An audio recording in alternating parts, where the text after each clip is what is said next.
ఇప్పుడే జీ5 app download చేయండి. చూడండి మీ ఫేవరెట్ టీవీ షోస్ ఎప్పుడైనా ఎక్కడైనా. హాయ్ మిత్ర. హలో. శత్రువైనా సరే మీ ఇంటికొస్తే గౌరవిస్తావని లక్ష్మి చెప్తోంది.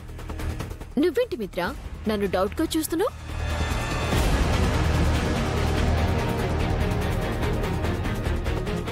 శత్రువు ఇంటికొస్తే డౌట్ గానే చూస్తారు. మరి కమాన్ మనీషా, మీరు మేము బిజినెస్ లో శత్రువులు.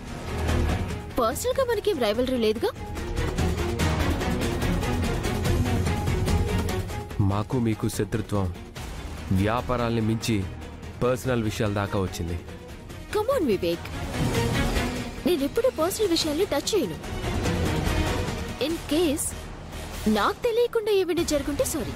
సరే అమ్మా, ఇప్పుడు నువ్వెందుకు వచ్చావు అది చెప్పు.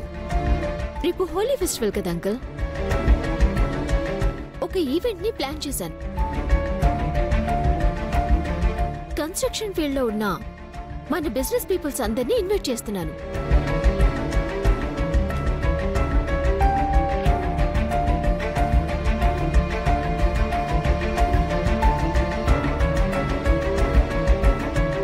మీకు 13 కంపెనీస్ ఉన్నాయి కదా మిత్ర. మీలాంటి వాళ్ళు ఈ ఈవెంట్కి వస్తే నాకు కాస్త ఎంకరేజింగ్ గా ఉంటుంది.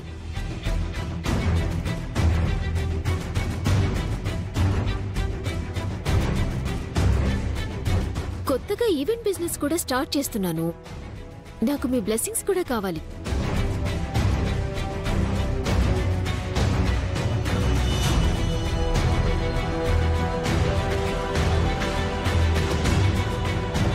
రాజు గారు, ఇదిగోండి మేడం. మిత్ర,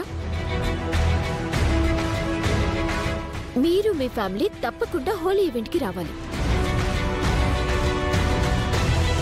వస్తారు కదూ?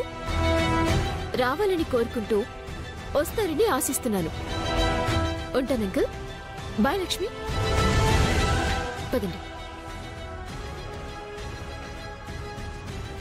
ఇప్పుడు మనం ఆ ఈవెంట్కి వెళ్ళాలా మిత్ర? అవసరం లేదు.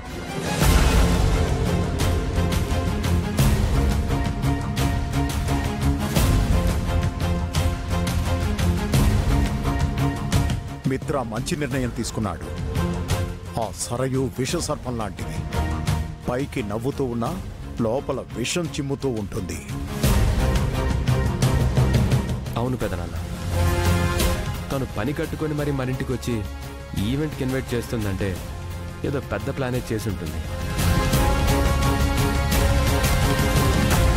తన గురించి మనకెందుకు లేరా? అవును, ఆ రావుస్ ఇండస్ట్రీస్ ఫైల్ ఏమైంది? పద చూద్దాం. అయితే ఆ ఈవెంట్ కి మిత్రనే కాదు, ఎవ్వరూ వెళ్ళకండి.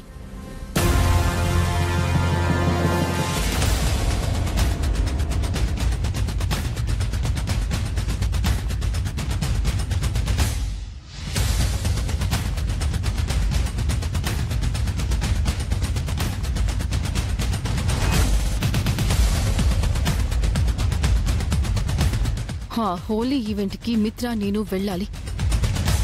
మిత్రని ఒప్పించే బాధ్యత నీదే. ఆయన వెళ్ళనవసరం లేదు అన్నారు కదా. మిత్ర నుంచి ఆన్సర్ నేను ఎక్స్పెక్ట్ చేసింది. అందుకే నీకు ముందుగానే చెప్తున్నాను. మిత్రని నేను పెళ్లి చేసుకోవాలి అంటే మేము ఈ ఈవెంట్కి వెళ్ళడం చాలా అవసరం. ఆయనకిష్టం లేకుండా నేను బలవంతం చేయలేను. అవునా? రాత్రి నీ చెల్లెలు వివేక్ గదిలో గొడవ పడ్డం, ఓదార్చుటం, అది నువ్వు చూడ్డం నేను చూశాను. నీ చెల్లెలు గదిలో ఇంకా ఆ మూడ్లోనే ఉంది. వెళ్ళి తనకి నిజం చెప్పేమంటావా? జానుకి చెప్పకపోతే ఏంటి, దేవ్యాని ఆంటీకి చెప్తాను. ఆంటీ కూడా నేను ఏదో చెప్తానని ఎక్స్పెక్ట్ చేస్తోంది. చెప్పు లక్ష్మి, మీ చెల్లెలకి చెప్పనా ఆంటీకి చెప్పనా? మనీషా, నీకు వేరే చాయిస్ లేదు లక్ష్మి. మీ చెల్లికో ఆంటీకో నేను నిజం చెప్పకూడదు అంటే వెళ్ళి మిత్రని ఒప్పించు. ఎలా అయినా సరే రేపు మిత్ర నేను ఆ ఈవెంట్కి వెళ్ళి తీరాలి. అది నీ చేతుల్లోనే ఉంది. Mind it.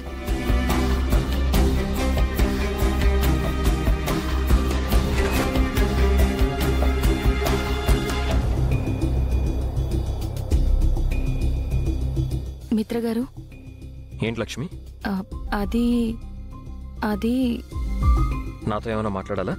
ఇప్పుడు మీరు ఆ, సరియు పిలిచిన హోలీ ఈవెంట్కి వెళ్తే బాగుంటుందేమో. ఎందుకు వెళ్ళాలి? ఇంటికొచ్చి ఇన్వైట్ చేసింది కదా. నాకు ఇష్టం లేదు లక్ష్మి. హోలీ ఆడడానికి నేనేమన్నా చిన్నపిల్లన్నా? ఆ, మన తోటి బిజినెస్ పీపుల్ అందరూ వస్తున్నప్పుడు మీరొక్కరే వెళ్ళకపోతే ఏం బాగుంటుంది చెప్పండి. అందరూ వెళ్తున్నారని నేను వెళ్ళాలా? అందరితో పాటు మీరు కూడా వెళ్తారని. ఎందుకంత ఫోర్స్ చేస్తున్నావు? శత్రువు అయినా ఇంటికి వస్తే గౌరవించాలి. అలా అని శత్రువు చెప్పిన ప్రతి మాటని మనం గౌరవించాల్సిన అవసరం లేదు కదా. మనకి శత్రువులు తయారయ్యే అవకాశాలు చాలా వస్తాయండి. కానీ ఆ శత్రువుల్ని మిత్రులుగా చేసుకునే అవకాశం చాలా అరుదుగా వస్తుంది. ఇది అలాంటి అవకాశమే అనుకోవచ్చు కదా. శత్రువుల్ని పెంచుకోవడం కంటే మిత్రుల్ని పెంచుకోవడం మంచిది కదా. నువ్వు చెప్పింది కరెక్టే లక్ష్మి, కానీ రేపు మోమ్ వస్తుంది, మర్చిపోయావా? నేను ఎల్లుండి బయలుదేరి వస్తున్నాను. అప్పటి వరకు నువ్వే నిర్ణయం తీసుకోకు లక్ష్మి. మోమ్ వచ్చే టైంకి నేను ఇంట్లో ఉండకపోతే బాగుంటుందా? అంటే అత్తయ్య వచ్చేది రేపు సాయంత్రం కదండి. ఈలోపు మీరు ఈ ఈవెంట్కి వెళ్ళి రావచ్చు కదా. ఎలాగైనా నన్ను ఆ ఈవెంట్కి పంపాలని ఫిక్స్ అయిపోయావన్నమాట. ఒకటి చెప్పు, నేను అక్కడికి వెళ్తే నువ్వు సంతోషపడతావా? నువ్వు సంతోషపడతావంటే నేను వెళ్తాను, కానీ నీ సంతోషం కన్నా నాకేది ఎక్కువ కాదు. నా మాటకు అంత విలువిస్తున్నందుకు ఆనందపడాలో, మిమ్మల్ని మనిషితో పంపిస్తున్నందుకు బాధపడాలో అర్థం కావడం లేదండి. చెప్పు, నేను వెళ్తే నీకు సంతోషమా? సరే, అయితే నేను వెళ్తాను, నీ కోసం వెళ్తాను. చాలా థ్యాంక్స్ అండి. లక్ష్మి, 1 మినిట్. ఏంటండి? నన్ను ఆ ఈవెంట్కి పంపాలని ఎందుకు అంతగా పట్టుపడుతున్నావు? ఏదైనా స్పెషల్ కారణం ఉందా? ఎల్లుండే హోలీ. ఆ సంబరాల్లో నేను మిత్రని పెళ్లి చేసుకోవాలి అనుకుంటున్నాను. నువ్వు చేయాల్సిందేంటంటే ఆ ఈవెంట్లో మిత్ర పార్టిసిపేట్ చేయటానికి ఒప్పించటం. ఏం కారణం లేదండి. ఈ మధ్య ఇంట్లో జరుగుతున్న గొడవల వల్ల మీరు బాగా డిస్టర్బ్ అయ్యారు కదా. అలా బయటికి వెళ్ళి నలుగురితో సరదాగా గడిపొస్తే సంతోషంగా ఉంటారని. నా సంతోషం బయటెక్కడో లేదు లక్ష్మి, నీతోనే నా సంతోషం ఉంది. నీతో, పిల్లలతో, మన ఫ్యామిలీతో ఉండడమే నాకు సంతోషం. జీ5 యాప్ డౌన్లోడ్ చేసి అన్ని ఎపిసోడ్స్ పూర్తి ఉచితంగా చూడండి.